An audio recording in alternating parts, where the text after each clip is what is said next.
Hi, everyone. This is Jay Hyland, Archives Director at the Jewish Museum Milwaukee, here with another From the Archives installment.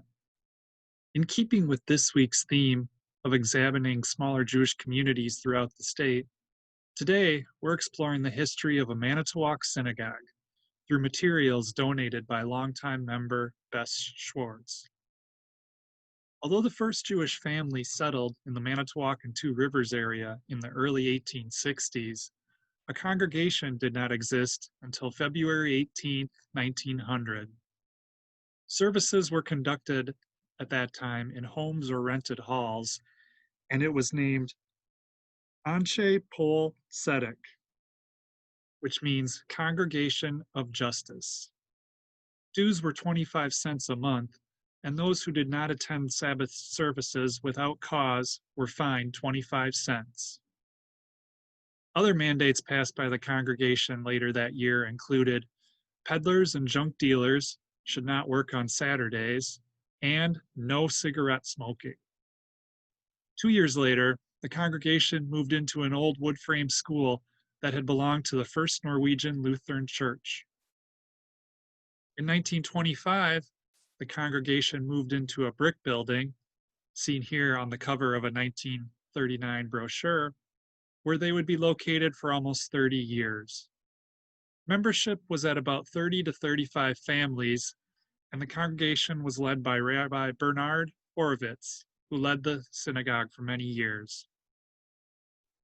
The congregation once again met with the Lutheran congregation and purchased their building in 1953, moving in 1954.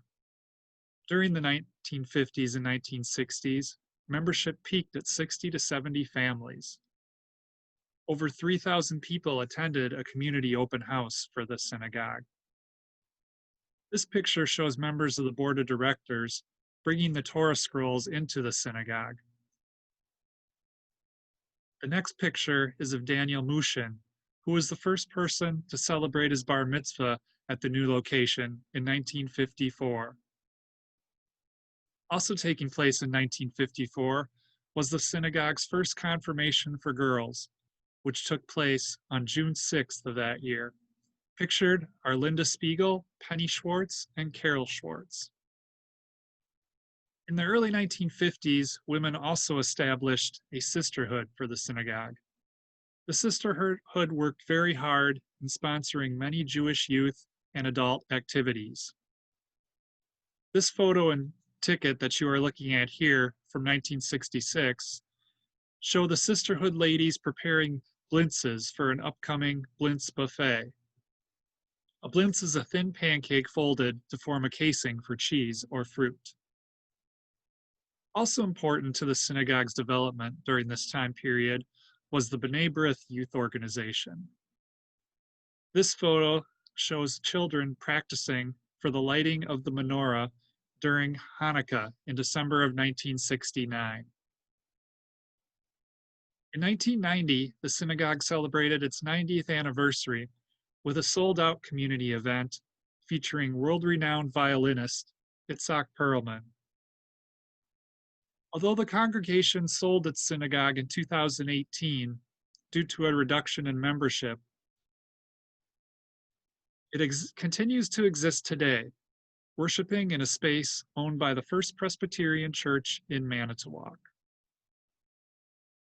Thank you to Bess Schwartz for donating materials about this synagogue to our archives and providing historical information for this presentation. Special thanks to Steve and Judy Baruch for generously supporting this From the Archives segment in honor of Bernice Spivak. Bernice is a longtime dedicated volunteer in our museum's archives, and we are so grateful for all of her help through the years. If you enjoy these presentations, please feel free to make a donation to the museum at jewishmuseummilwaukee.org.